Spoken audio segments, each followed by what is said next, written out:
All right, y'all, here we go. Probably the most memorable moment, or one of the most memorable moments of the debate last night. Trump, I don't, for the life of me, I don't understand how he could say something like this on stage. It is political malpractice to say these words that he said on stage. And this is how you know he's lost touch. He doesn't have his finger on the pulse of regular people anymore. He's siloed off in his weird right-wing echo chamber.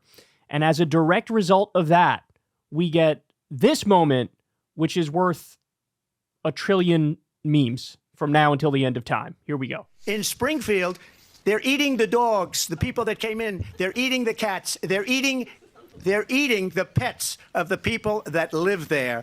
And this is what's happening in our country, and it's a shame. As far as rallies are concerned, as far as the reason they go is they like what I say. They want to bring our country back. They want to make America great again. It's a very simple phrase, make America great again.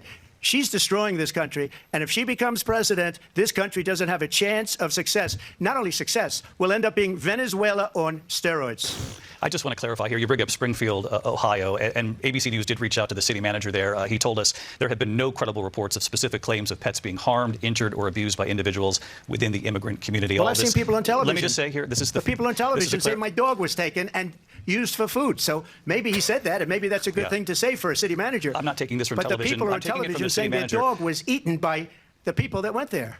Again, the Springfield city manager says there's no evidence of that. Vice President Harris, I'll let you respond to the rest of what you heard. You talk about extreme. Look, man, Elon Musk buys Twitter. Twitter slowly but surely becomes a right-wing cesspool. All day, every day, you get weird pro-Hitler, Nazi apologist content that takes off and goes viral. And the other problem is the right has created this little bubble where they jack each other off all day and they act like, hey, we have this fake news story that we're going to run with, and they started making memes about it. So the fake news story, for those of you who don't know, is that there's Haitian immigrants in Springfield in particular who are eating cats and geese, I believe, is the actual claim. Now, of course, Trump is so fucking stupid, he couldn't even get the fake news story right. Nothing to do with dogs. Dogs he just threw in there. That's not the correct pet that they are wrongly accusing Haitian immigrants of eating. But total fake news story takes off. I don't remember who was the originator. It may have been Jack Posobiec, who's a fake news king, just spreading misinformation on a daily basis on purpose. This guy he pretends he has sources inside Kamala Harris's campaign. You're right of Attila the Hun. There ain't nobody in Kamala Harris's campaign who's infiltrated and is fucking feeding information to Jack Posobiec. He just makes shit up. So they take one out of context video where it's this person is not a Haitian. I don't think they're an immigrant either. They weren't in Springfield. They're having a mental health crisis and they start eating a cat or something. They take one video, completely lie about all of the underlying facts of said video, run with it as if now it's a fact. Haitian immigrants are eating cats, and then now you have all these memes of Donald Trump saving cats. Trump is surrounded by idiots like Don Jr. and Elon Musk and Laura Loomer, who, by the way, of course, they promoted this absolute bogus, absurd lie. It spreads all over the place, and I have no doubt that within the last day, somebody got into Trump's ear and said, the Haitian immigrants are eating cats. You need to go out there and mention that and say, hey, Kamala is in favor of these Haitian immigrants and their dastardly primitive ways and eating our pets, and I, Trump, am against that, and I will stand for the regular non-cat eating people. But what he doesn't realize is, bro, first of all, it's a fake news story. Second of all, people have no idea what the fuck you're talking about. Over 80% of the people who are watching this debate are going, what is he talking about? Not everybody's in this weird right-wing echo chamber on Twitter.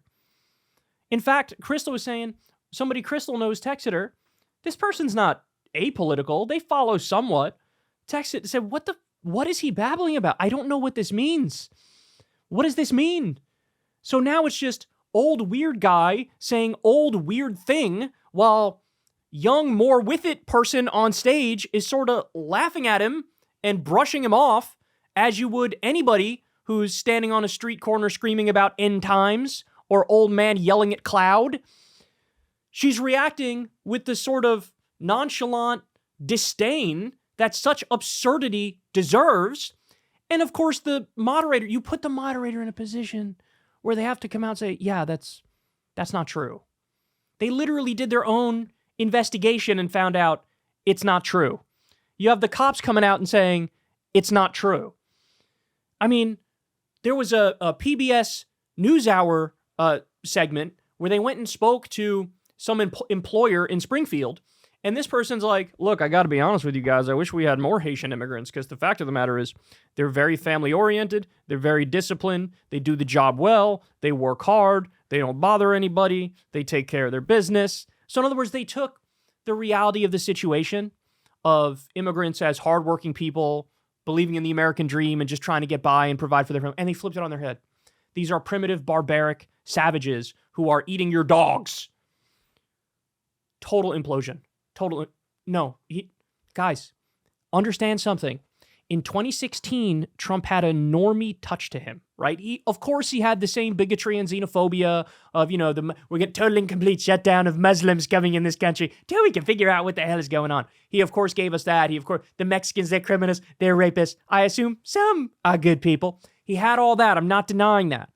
But he also counteracted that with a decent amount of, I'm going to protect your jobs. Your jobs are being shipped overseas. It's because of Hillary and Bill Clinton and NAFTA. They shipped it overseas. I'm going to protect it. I'm going to protect your jobs. Vote for me. I'm going to make sure your wages are high. And so we had this dash of economic populism to go along with the insanity. Now there's no economic populism. It is just insanity. It's just insanity. Who are you convincing that wasn't already deeply on your side with this fake news story that you're spreading? Is there a single swing voter, independent or moderate out there that was going, I was on the fence until Trump brought up that Haitian migrants are eating dogs and cats and pets, and now I want to protect the dogs and cats and pets, and that's why I'm going to vote Trump. No, that's not happening. Guys, honestly, you should all be thanking Elon Musk, because the fact of the matter is, since he turned Twitter into a right-wing cesspool and echo chamber, the results are disastrous for Trump. No more normie touch. He went from being a guy with his finger on the pulse somewhat in 2016 with fake populism to in 2020 he became a Fox News grandpa to now he's equal parts Fox News grandpa and also online brain-wormed freak from right-wing cesspools of idiots who make up fake news stories and jack them off all day. Nobody's keeping it real around him. Nobody's keeping it real around him.